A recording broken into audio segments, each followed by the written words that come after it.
Hey, amazing INFJs and INFPs. Good to be here with you today in this healing group live Q&A. Thank you for everyone for your questions. I have so many questions. I just love working with this group because I think we have 1, 2, 3, 4, 5, 6, something like 5 or 6 questions. And I just want to say, if we don't get to all of it today, that we'll keep rolling the questions forward to another week. But thank you so much for the questions. It's such an honor and a privilege to be doing this work with you in this group. So let's get going today. Question number 1. With everything that's going on in the world with COVID-19, I'm starting to feel anxiety for my parents, who both fall under the category of high risk. I noticed that I'm falling into the trap of being over-responsible, which was my childhood role, by trying to make sure that they self-isolate and don't go outside for silly things like buying alcohol, tobacco, etc. Being in contact with them so regularly is bringing up old wounds, and I'm struggling with my mother's narcissistic and verbally abusive behavior. That's very understandable. How can I avoid slipping back into the role of codependent when a part of me wants to manage their behavior to make sure they survive? This question is from an INFJ. First of all, fantastic question. Thank you so much for that. These are trying times. Anybody who doesn't believe that this is happening or that this is real is not seeing what is happening globally, is not acknowledging the sickness and the deaths of some people.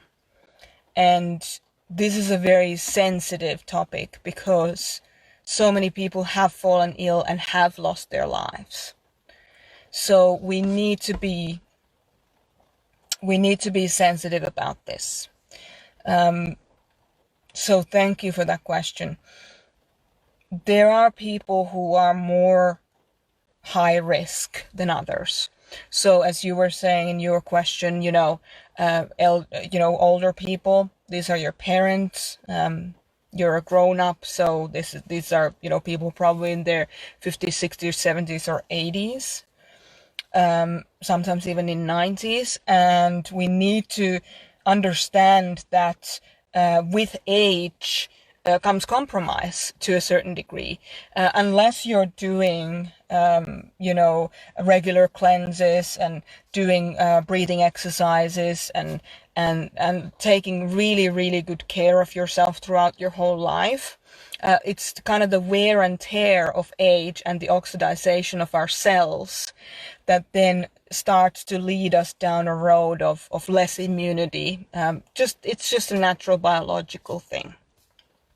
Now, there are, of course, a lot of things that you can do about that. For example, what I was just saying about cleanses and exercises. Lungs are some of those most poison excreting exercise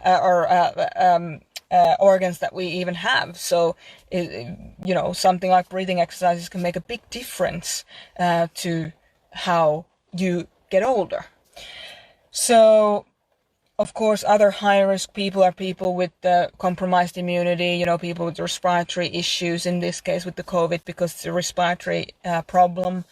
And it's very easy for human beings to continue to do what they're used to doing, regardless of the circumstances. So if we don't see anything really change around us, it can be very easy for us to kind of not acknowledge that something's actually really changing.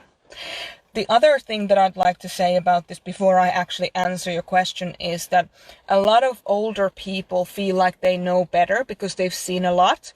Depending on the age of your parents, they may have seen war, they may have lived through it, and as such they may feel like they know better and that they have a more realistic understanding of what's going on.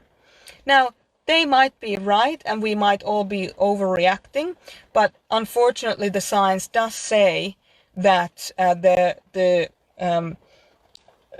rate in which this virus is affecting us and is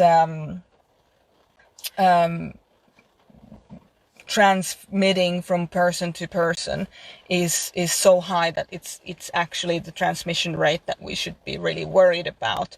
So it's really important that you, whenever you're dealing with your parents or other people, that you refer back to the facts of the matter. So what are the different rates? How quickly do people transmit this problem? How do they transmit it? How can people get it? Those kinds of things, and not get sucked into who's right and who's wrong, but actually just stay in a non-argumentative and non-confrontational space where you can just say, hey, you know what? These are the facts as best as we know those facts. What do you think about this? What do you think about that? And then if people want to say, well, I don't agree with that, then you can say, well, okay, well, that's your prerogative. So, that's just how it goes then. Hey, Venla. So when it comes to being around your parents, and trying to help them get through this, you need to understand that it's their prerogative to either do what's best for them or not do what's best for them, and you can't control that.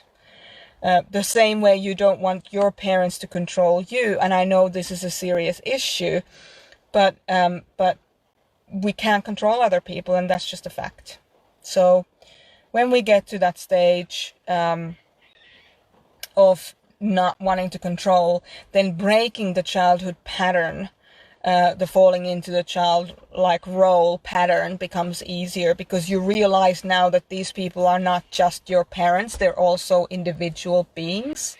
And that can help them, if you stop kind of buying into that I'm their child place, that can help them stop behaving like your parents too.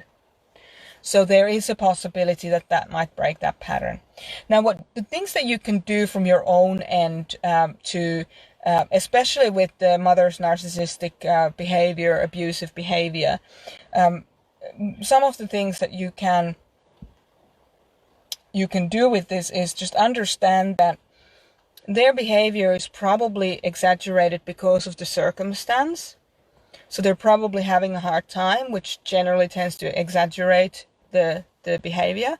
And as such, you need to ask yourself, how do I need to protect myself before and after I communicate with these people? So if I go into a conversation with them, acknowledging that they're probably going to have a hard time, they're probably going to pull stuff on me, they're probably going to be abusive, then can you just say, well, I don't have to get hooked into that abuse. I don't have to, I can just kind of disengage from that behavior and just do what needs to be done. Just checking in with your parents and see how they're going, and not trying to control what they are and aren't doing in these times, can be very empowering for not just yourself but for them as well, because there's also this whole thing that if somebody's trying to control you, then you're going to push back. So how you can avoid to kind of slip back into that codependency piece is just be aware of when you might be doing it. And then just say, hey, you know what? I am a person. I'm not just these people's child. I'm a person. So who am I as a person? Not who am I as their child? Who am I as a person? Let's meet face to face. Let's meet eye to eye. I'm a person. You're a person. How can we work through this? So just be super careful about kind of slipping back into that role yourself. I hope that's helpful for you. And put down some comments in the comment section if you want to continue this conversation.